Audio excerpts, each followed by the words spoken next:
for Scott Porter. Woo! Scott, my man. On deck, I'm going to be handing over the reins for the rest of the show to my co-host. First, an announcement. Unfortunately, Big Daddy Taz couldn't make it out tonight. Woo! Also, unfortunately, Clayton Stewart could, so he's going to be taking over right away. But first, I'm going to bring up your next comedian. Actually, you know what I want to do? Everest made me listen to her tell a story about giving a blowjob. So I'm going to share that and share a story about anybody here ever accidentally walk into your parents having sex? Round of applause when we hear you. Anybody ever? I once accidentally walked in on my parents having sex, and I was so stupid I didn't know what they were doing. So I jumped up on the bed and I started talking to them about it. And I was like, so what are you doing? Why are you guys naked? And why is Mom wearing a Scooby-Doo mask? You know what pissed me off the most today is that was my fucking Scooby-Doo mask. I don't want to be fucking good, but how do I know Mom didn't take a facial in that thing, guys? HBK, let's go. That's fucking gross. You know, it's really gross. The third year I wore that fucking mask, the strap up, and it's still stuck to my head. Well,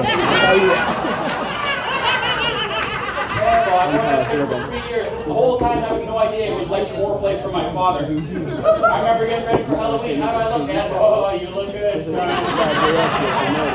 I can just picture him Monday morning at work complaining about how I coughed him. He'd be like, yeah, what about the way we do it for that wrestling kid?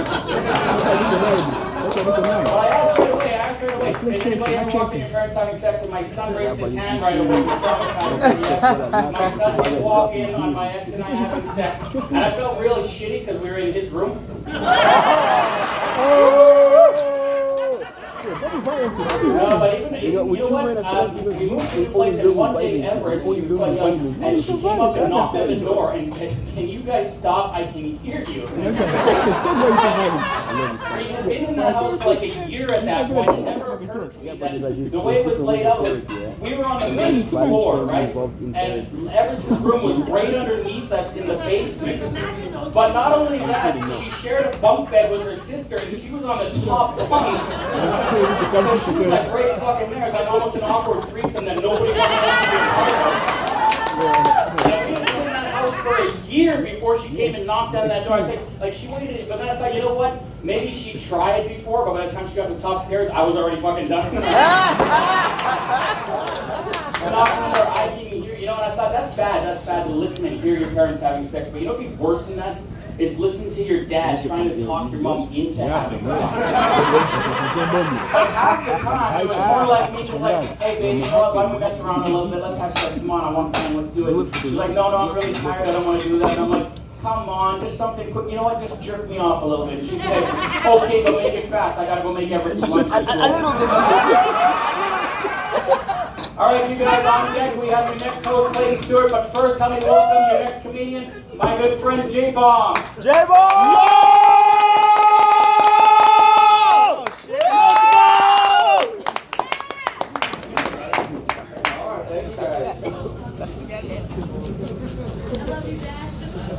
What?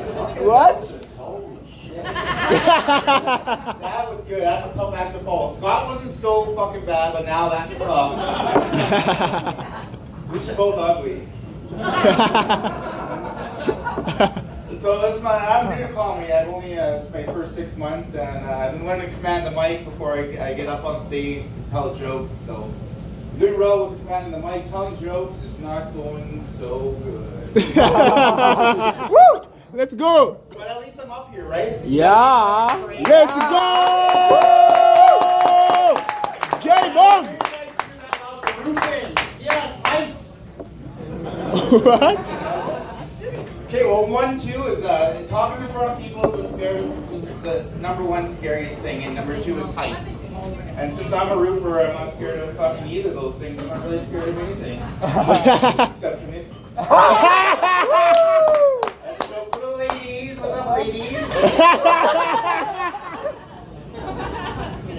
What's with the double standard in fucking sex, you know? Like, girls are sluts because they fucking sleep with one guy easily and whatever, but it goes down to this YouTube prank everyone's doing with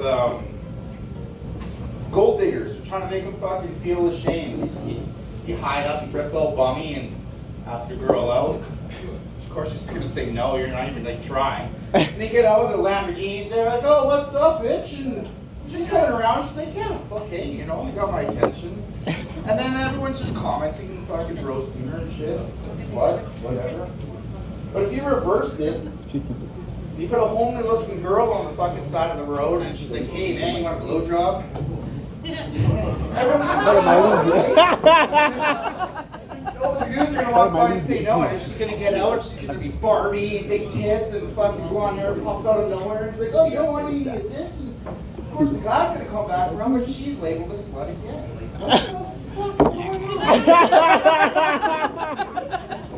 And the saddest part is that situation would never arise, because as homely as that girl fucking dressed, the guys are gonna accept that blowjob. It's like, fuck, the makeup and everything, pus coming out of her eyes. Hey, you want a blowjob? No.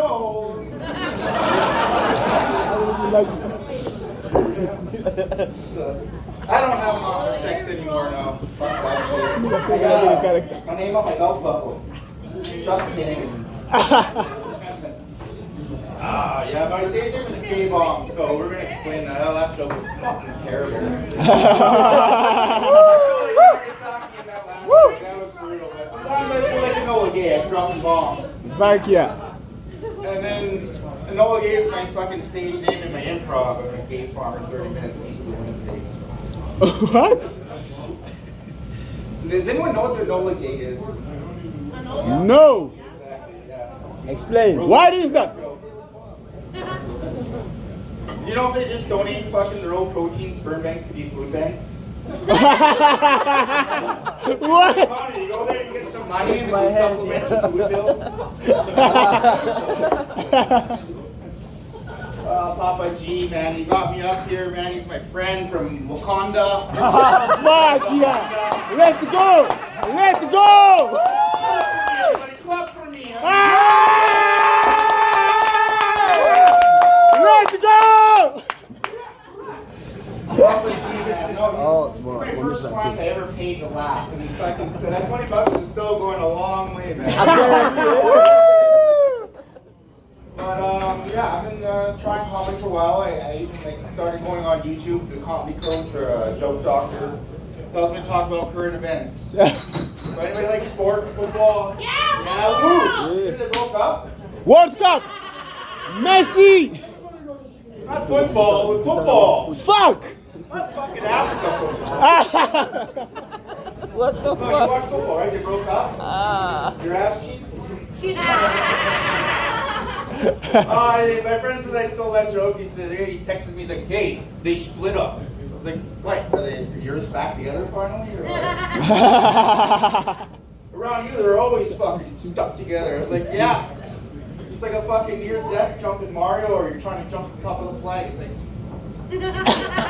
clinch.